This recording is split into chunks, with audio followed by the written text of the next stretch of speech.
कहानी थर्सडे आधी रात को शुरू होती है और हम देखते हैं संजय को, जो कि ऑफिस पार्टी के बाद अपने घर आता है। जैसे ही वो दरवाजे के पास पहुंचता है तो देखता है कि दरवाजा खुला हुआ है। उसे तुरंत अपनी वाइफ सिरी की फिक्र होने लगती है। वो अंदर घुसता है तो देखता है कि हर तरफ लाल मिर्च पाउडर फैला हुआ है। वो भागकर बेडरूम में जाता है। वहाँ सिरी की लाश पड़ी होती है। किसी ने बहुत ही बेरहमी से सिरी का मर्डर कर दिया था। लाश को देखते ही संजय रोने लगता है। वो अपने फ्रेंड शरद को कॉल करता है, उसे सब कुछ बताता है। थोड़ी देर में पुलिस भी वहां आ जाती है। सीआई सत्या एक लेडी कांस्टेबल दुर्गा के साथ मिलकर इस केस को इन्वेस्टिगेट करता है। दुर्गा सत्या से कहती है कि यह काम किसी प्रोफेशनल का किया हुआ है। हर तरफ मिर्च पाउडर फेंका हुआ है ताकि स्निफर डॉग्स भी कुछ ना कर पाएं। बेडरूम से 5 लाख कैश और 5 लाख के गहने भी गायब हैं। इधर संजय का दोस्त शरद भी वहां आ जाता है। वो संजय को संभाल रहा होता है। सत्या संजय से पूछताछ करने लगता है, जिस पर संजय बताता है कि शरद और मैं एक कंस्ट्रक्शन कंपनी चलाते हैं जिसे हम दोनों ने साथ मिलकर शुरू किया था। सिरी भी उसमें हमारी पार्टनर थी। हमने एक बहुत बड़ा प्रोजेक्ट कंप्लीट किया था जिसकी खुशी में हमने ऑफिस में पार्टी रखी थी। थर्सडे को दिन में लगभग 3 बजे के आसपास संजय पार्टी के लिए घर से निकलता है। वो सिरी को भी अपने साथ चलने के लिए कहता है, लेकिन सिरी इनकार कर देती है और संजय अकेला पार्टी के लिए चला जाता है। उसके बाद सिरी के साथ क्या हुआ, मर्डर किसने किया, पता नहीं। आगे संजय सत्या को बताता है कि सिरी का इस दुनिया में मेरे अलावा कोई नहीं था, क्योंकि सिरी की माँ ने उसके बचपन में ही सिरी और उसके पिता को छोड़कर दूसरी शादी कर ली थी, जिसके बाद सिरी के पिता की मौत हो गई थी और कुछ महीनों पहले सिरी के दादाजी दुनिया छोड़कर चले गए। तो एक तरह से सिरी और मैं दोनों अनाथ हैं। सत्या बस कैजुअली संजय से बात कर रहा होता है और उससे कहता है कि मैं जब भी पूछताछ के लिए तुम्हें पुलिस स्टेशन बुलाऊं तो आना होगा। लेकिन यह बात शरद को पसंद नहीं आती। वो अपने डीजीपी अंकल को कॉल कर देता है। यह बात सत्या को बुरी लगती है, लेकिन कुछ बोले बिना ही सत्या वहां से चला जाता है। बाहर आकर वो दुर्गा से संजय, शरद, उनके मैनेजर मलिक और संजय के घर की मेड लक्ष्मी सबकी इंक्वायरी करने के लिए कहता है और सबकी कॉल डिटेल्स निकालने और सभी के ऊपर 24 आवर नजर रखने के लिए कहता है। अगली सुबह दुर्गा सत्या को कॉल डिटेल देती है और बताती है कि पिछले 6 महीने से सिरी शरद के काफी कांटेक्ट में थी। दोनों अक्सर फोन पर दिन में बातें करते थे, रात में नहीं। जिसके बाद सत्या इमेजिन करता है कि शरद और सिरी के बीच शायद कोई नाजायज संबंध होगा। यह बात संजय को पता चल गई, इसलिए संजय ने उसे पार्टी में जाने से पहले मार दिया होगा। लेकिन इस बात का कोई कंक्लूसिव एविडेंस नहीं होता। इसके अलावा दुर्गा बताती है घर में संजय के अलावा 2 और फुटप्रिंट्स मिले हैं। मतलब संजय के घर में जाने से पहले 2 लोग और घर के अंदर गए थे। उस एरिया में जाने के लिए 2 एंट्री और एग्जिट पॉइंट हैं, जिसमें से एक एंट्री पर सीसीटीवी कैमरा है, जिसकी फुटेज 1-2 दिन में हमें मिल जाएगी। इस सीसीटीवी फुटेज और इस बात को याद रखना, आगे कहानी में इसका बहुत बड़ा रोल है। खैर, वो लोग मैनेजर मलिक और मेड लक्ष्मी को इंक्वायरी के लिए बुलाते हैं। यहाँ दोनों के बयान अलग अलग होते हैं। मलिक अपने बयान में कहता है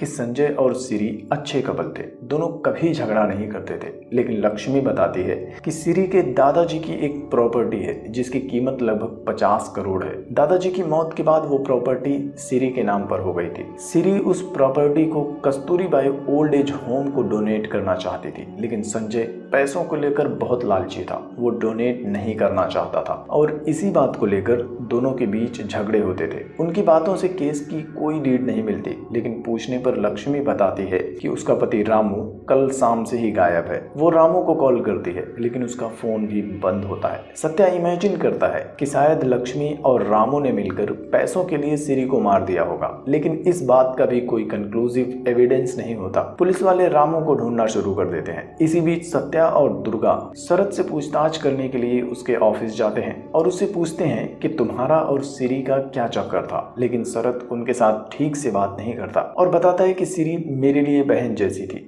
वो जब भी परेशान होती सिर्फ मुझे कॉल करती थी। सत्या को शरद पर भी शक होता है, लेकिन उससे ज्यादा शक उसे संजय पर होता है। इधर संजय शरद के घर पर होता है। वो अचानक से कहीं जाने लगता है। एक कांस्टेबल उस पर नजर रखता है, उसका पीछा करता है। संजय एक घर के पास जाता है जिस पर ताला लगा होता है। संजय वहां से घर वापस आ जाता है। अब संजय से पूछताछ करने के लिए सत्या उसे भी पुलिस स्टेशन बुलाता है, जिसके बाद संजय उसे अपने बारे में सब कुछ बताता है। दरअसल संजय अपनी माँ की मौत के बाद एक ऑर्फनेज में पला बढ़ा। बड़े होने के बाद उसकी दोस्ती हुई शरद से। दोनों ने एक साथ मिलकर कंस्ट्रक्शन कंस्ट्रक्शन कंपनी शुरू की और उनका बिजनेस अच्छा चल रहा था। इसी बीच शरद संजय को लेकर सिरी के घर जाता है। सिरी और शरद फैमिली फ्रेंड्स थे। धीरे धीरे संजय और सिरी को एक दूसरे से प्यार हो जाता है। तब शरद ही सिरी के दादाजी से बात करता है, उन दोनों की शादी करवाता है। सिरी और संजय दोनों एक दूसरे से बहुत प्यार करते थे। संजय की कहानी सुनने के बाद भी सत्या को उस पर शक होता है। वो संजय से पूछता है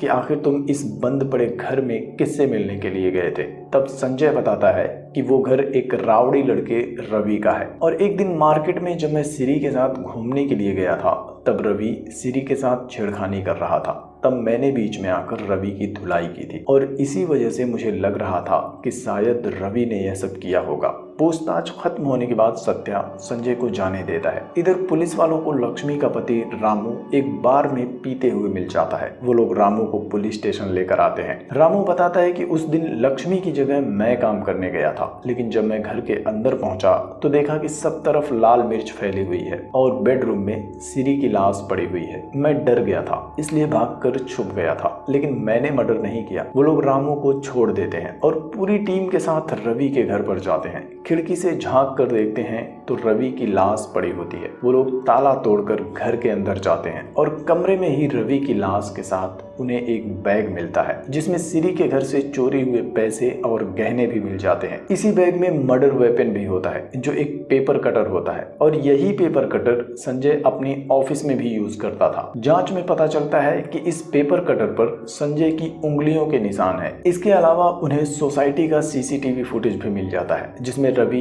एक बार अंदर जाते हुए और कुछ देर बाद बैग लेकर बाहर आते हुए वापस दिखाई देता है। अब सत्या को यकीन हो जाता है कि मर्डर में संजय का हाथ है। वो अपनी पूरी टीम के साथ संजय को गिरफ्तार करने के लिए जाता है। इधर संजय शरद के घर पर अकेले होता है। वो अपना फोन चार्ज पर लगाता है। तभी वहां उसकी ऑफिस से शिल्पा नाम की एक लड़की आती है जो उसके लिए खाना लेकर आई। संजय को खाना देकर शिल्पा कमरे में चली जाती है। थोड़ी देर में सत्या भी वहां पहुंच जाता है। वो लोग संजय को अरेस्ट कर लेते हैं, उसे गाड़ी में लेकर जाने लगते हैं। सत्या उसे बताता है कि जिस पेपर कटर से तुमने अपनी पत्नी सिरी का मर्डर किया है वो हमें मिल चुका है, उस पर तुम्हारे फिंगरप्रिंट्स हैं। संजय कहता है कि वो पेपर कटर मैं अपनी ऑफिस में यूज करता हूं, लेकिन मुझे नहीं पता कि पेपर कटर से मर्डर कैसे हुआ। बीच रास्ते में ही संजय उनकी गाड़ी से उतरकर भागने लगता है। सत्या उसका पीछा करता है। मार्केट में एक जगह पुलिस वालों से छिपकर संजय एक आदमी का फोन मांगता है और शरद को कॉल करता है और अपने ऑफिस के सीक्रेट कैमरे की फुटेज देखने को कहता है।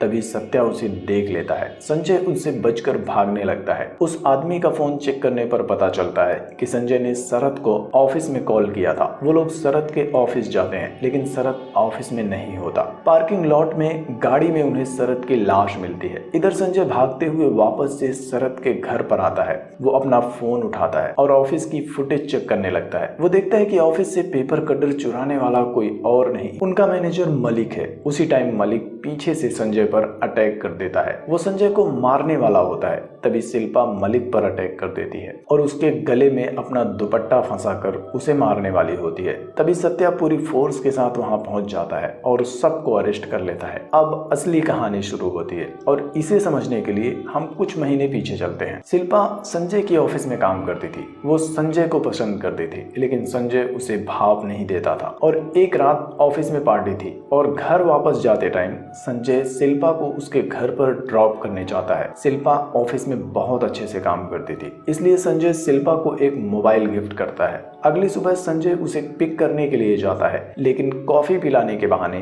शिल्पा उसे ऊपर अपने कमरे में बुलाती है और सेड्यूस करती है, लेकिन संजय उससे कहता है कि मैं शादीशुदा हूँ और सिरी को धोखा नहीं दे सकता और वहां से चला जाता है। अब शिल्पा किसी भी हाल में संजय को पाना चाहती थी। वो मलिक को अपने जाल में फंसाती है। मलिक भी मन ही मन शिल्पा से प्यार करता था, इसलिए आसानी से फंस भी जाता है। उसके साथ एक रात बिताने के बाद शिल्पा उससे कहती है कि मुझे संजय चाहिए और इसके लिए तुम्हें सिरी को रास्ते से हटाना होगा और अगर मैं सिरी की जगह पहुंच गई तो मैं संजय के पैसों में से तुम्हें इतने पैसे दूंगी कि तुम आसानी से अपना बिजनेस कर सकोगे। मलिक मान जाता है। सिरी का मर्डर करने के लिए दोनों एक रावड़ी रवि को हायर करते हैं। पार्टी वाले दिन जब संजय घर से निकलता है तब मलिक उसके घर पर जाता है। मलिक को देखकर सिरी आसानी से दरवाजा खोल देती है। मलिक रवि को भी अपने साथ घर के अंदर ले जाता है और उसे पेपर कटर देता है जो उसने संजय की ऑफिस से चुराया था, और रवि से कहता है कि मर्डर करने के बाद इस कटर को यहीं पर छोड़ देना। वो रवि को घर के अंदर सिरी के पास छोड़कर वहां से चला जाता है। अब रवि सिरी को मारने लगता है, लेकिन सिरी उससे कहती है कि अगर तुम मुझे छोड़ दोगे तो मैं तुम्हें बहुत पैसे दूंगी। वो रवि को लेकर बेडरूम में जाती है, खुद ही कपाट खोलकर उसे पैसे दिखाती है, लेकिन रवि फिर भी उसे मार देता है और फिर पैसे गहने ले लेता है, मर्डर वेपन को बैग में डालता है, पूरे घर में मिर्च पाउडर छिड़कता है और वहां से चला जाता है। लेकिन अब सवाल ये था कि रवि की मौत कैसे हुई, उसे किसने मारा? तो हुआ कुछ ऐसा था कि पुलिस स्टेशन में जब दुर्गा सीसीटीवी के बारे में सत्या को बता रही थी, तब मलिक ने उनकी बातें सुन ली थी, जिसके बाद मलिक और शिल्पा दोनों रवि से मिलने उसके घर गए थे और उन दोनों ने ही रवि को मार दिया था। और जब पुलिस संजय को अरेस्ट करके लेकर चली गई थी, तब शिल्पा ने मलिक को कॉल किया था और उससे पूछा था कि आखिर इन सब में संजय कैसे फंस गया। तब मलिक ने शिल्पा को ऑफिस बुलाया था और दोनों पार्किंग लॉट में मिले थे। उसी टाइम मलिक को शरद का कॉल आया था। शरद काफी गुस्से में था क्योंकि उसने सीसीटीवी फुटेज देख ली थी। जिसके बाद मलिक और शिल्पा दोनों शरद की गाड़ी में छुप गए थे और जैसे ही शरद गाड़ी के अंदर आया, दोनों ने उस पर अटैक कर दिया था और शरद को जान से मार दिया था। अब आखिरी सबूत था संजय का फोन, जो कि शरद के घर पर चार्जिंग में लगा था। वो शरद के घर पर फोन लेने के लिए आए थे, लेकिन संजय पहले से ही वहां मौजूद था और उसने भी फुटेज देख ली थी। इसलिए मलिक संजय को मारना चाहता था, लेकिन शिल्पा संजय से प्यार करती थी, इसलिए शिल्पा ने मलिक को मारने की कोशिश की थी। अब प्रेजेंट स्टोरी में शिल्पा और मलिक को अरेस्ट कर लिया जाता है। संजय बेकसूर होता है, इसलिए सत्या उसे छोड़ देता है। जिसके बाद स्टोरी 3 महीने आगे शिफ्ट होती है। संजय अपनी ऑफिस में होता है। उसी टाइम संजय के लिए 3 लेटर्स आते हैं, सिरी और शरद का 25-25 करोड़ का इंश्योरेंस और सिरी के दादाजी की प्रॉपर्टी जिसकी कीमत थी 50 करोड़, यानी कि संजय को टोटल 100 करोड़ मिल जाते हैं। अब यहाँ हमें चक्रव्यूह का असली मतलब और इन सब में संजय की इन्वॉल्वमेंट कैसे थी, यह सब कुछ समझाया जाता है। दरअसल शरद से मिलने से पहले संजय एक कंस्ट्रक्शन कंपनी में मजदूरी करता था।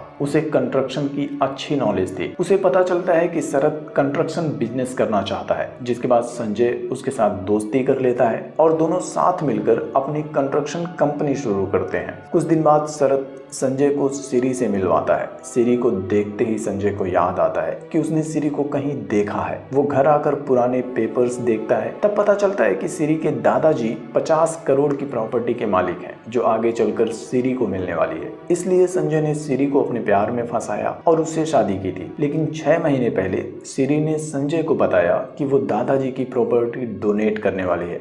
तब संजय ने अपना मास्टर प्लान शुरू किया। संजय को पता था कि शिल्पा उसे चाहती है, इसलिए वो शिल्पा और सिरी दोनों को एक फोन गिफ्ट करता है और उनमें एक सॉफ्टवेयर की हेल्प से वो उनकी सारी बातें सुनता है। वो जानबूझकर शिल्पा को उकसाने के लिए कहता है कि अगर सिरी से पहले तुम मुझे मिली होती तो मैं तुमसे ही शादी कर लेता, जिससे कि शिल्पा को लगे कि अगर सिरी नहीं रहेगी तो संजय मेरा होगा। संजय को शिल्पा और मलिक के प्लान के बारे में पहले से पता था। उसने जानबूझकर पार्टी में जाने से पहले सिरी की कॉफी में कुछ मिला दिया था, जिससे कि सिरी की तबीयत खराब हो गई थी और सिरी पार्टी में नहीं गई थी। इसी तरह बिना अपना हाथ गंदा किए ही उसने सिरी और शरद के मर्डर का चक्रव्यूह रचा था। शाम को संजय अपने घर वापस जा रहा होता है। वो 100 करोड़ मिलने की वजह से बहुत खुश होता है, लेकिन कहते हैं ना कि हर बुरे काम का अंजाम बुरा होता है। एक ट्रक आकर संजय की गाड़ी को टक्कर मार देता है, जिसमें संजय की मौत हो जाती है। वो ट्रक ड्राइवर सीआई सत्या को कॉल करता है और कहता है कि